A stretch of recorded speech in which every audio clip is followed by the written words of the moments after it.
काल चक्र 5000 साल का है, लेकिन ऐसे 5000 साल का काल चक्र इस पृथ्वी के ऊपर कितनी बार घूम चुका है? अनगिनत बार। तो पृथ्वी तो करोड़ों साल पुरानी है ही ना, तो पत्थर मिलेंगे उसमें कौन सी बड़ी बात है? इसीलिए आर्कियोलॉजी वाले भी सही है और ब्रह्मा कुमारी की फिलॉसफी के आधार पर अगर देखा जाए तो 5000 साल का एक काल चक्र ये भी सही है। ये 5000 साल का काल चक्र किस तरह चलता है उसको दिखाया गया है स्वास्तिका के रूप में। स्वास्तिका हर शुभ कार्य के लिए लगाया जाता है। स्वास्तिका का मतलब है सुअस्ति। सुअस्ति, सु यानी शुभ, अस्ति यानी जो है, जो सदा ही शुभ है। यानी ये काल चक्र की हर घड़ी सदा ही शुभ है, कोई घड़ी बुरी है ही नहीं। इसीलिए गीता के सार में भगवान ने यही कहा कि हे अर्जुन, जो हुआ वो भी अच्छा, जो हो रहा है वो भी अच्छा, और जो होने वाला है वो भी बहुत अच्छा। तुम निश्चिंत रहो, नथिंग इज बैड। तीनों घड़ी अच्छी है, जो बीत चुकी वो भी अच्छी है, जो चल रही है वो भी अच्छी है, और जो आने वाली है वो भी बहुत अच्छी है। तुम निश्चिंत रहो, बुरा कुछ है ही नहीं इस संसार के अंदर, कोई घड़ी बुरी है ही नहीं। लेकिन तब कई बार कई लोग हमसे कहते हैं कि बहन जी, कोई कोई घड़ियों को देख करके हमें लगता है ये तो बहुत बुरा हो गया, ऐसा तो किसी के साथ नहीं होना चाहिए, उसको अच्छा कैसे समझा जाए।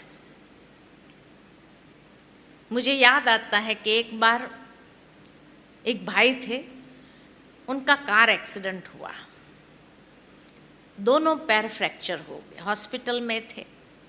जब हमें पता चला तो सोचा मिल के आते हैं। जब हम गए, काफ़ी लोग वहाँ थे। अब जाएंगे तो क्या कहेंगे, सहानुभूति के ही कुछ शब्द कहेंगे। तो हमने उस भाई से कहा भगवान को याद करो, सब ठीक हो जाएगा। उसको इतना गुस्सा आया कि भगवान का नाम नहीं लो मेरे सामने, भगवान बहुत बुरा है, सबका बुरा करता है। आश्चर्य लगा, क्योंकि कोई नास्तिक नहीं बोल रहा था, भगवान में आस्था रखने वाला बोल रहा था, इसलिए आश्चर्य लग रहा था।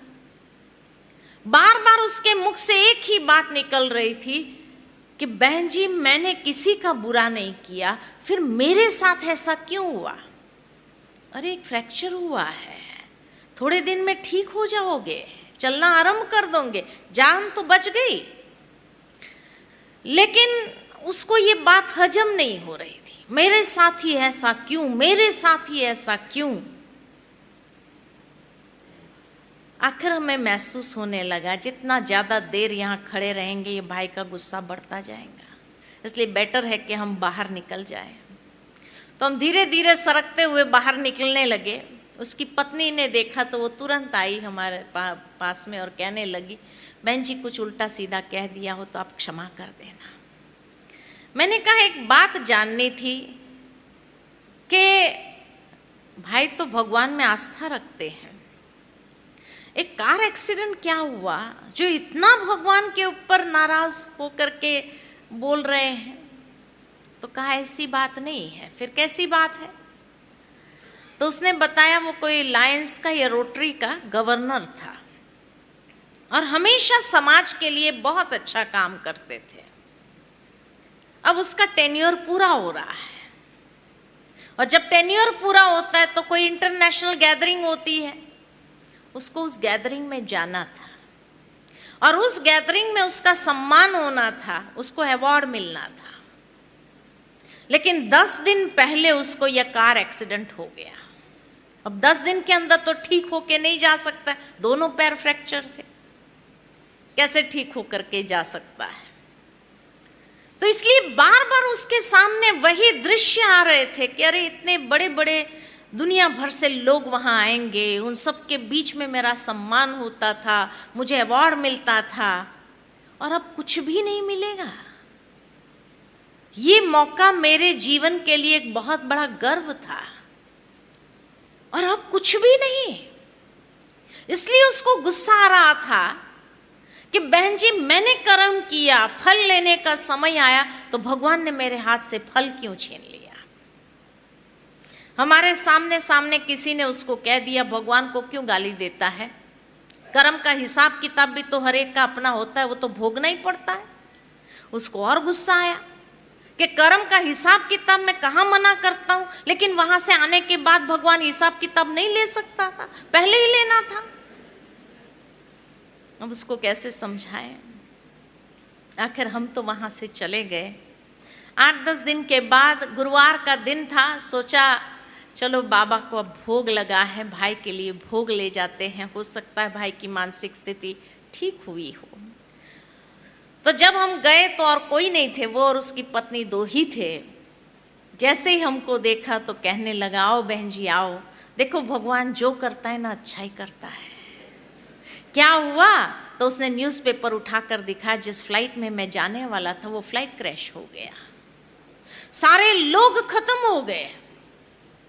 और फिर इतनी अच्छी अच्छी बातें करने लगा, कहने लगा कि बहन जी अगर मैं उसी फ्लाइट में जाता, ये छोटा सा एक्सीडेंट नहीं होता था ना, तो उसी फ्लाइट में होता था, अवार्ड तो मिलना ही नहीं था, जीवन भी चला जाता था। लेकिन क्योंकि मैंने किसी का बुरा नहीं किया ना, इसीलिए मेरे साथ ऐसा हुआ।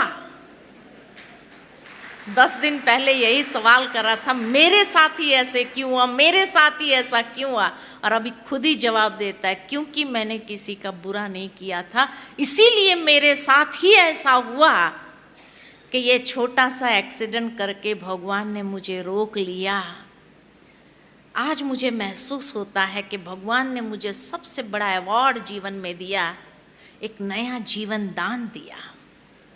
इससे बड़ा अवार्ड और क्या हो सकता है। जब ऐसी अच्छी अच्छी बातें कर रहा था तो उसकी पत्नी ने मुझे कहा, बहन जी यही ज्ञान अगर 10 दिन पहले आ जाता तो कितना अच्छा होता। मैंने कहा समय का शुक्र करो कि समय ने 10 दिन के अंदर पर्दा खोल दिया कि क्या अच्छा समाया हुआ था। कई घटनाएं जीवन में ऐसी घटती है कि समय 1 साल के बाद पर्दा खोलता है, वो साल कैसा जाता है। साल के बाद जब समय का पर्दा उठता है तो यही कहते हैं, अच्छा हुआ था ऐसा हुआ तो, नहीं तो आज पता नहीं क्या हो जाता, कहते हैं ना।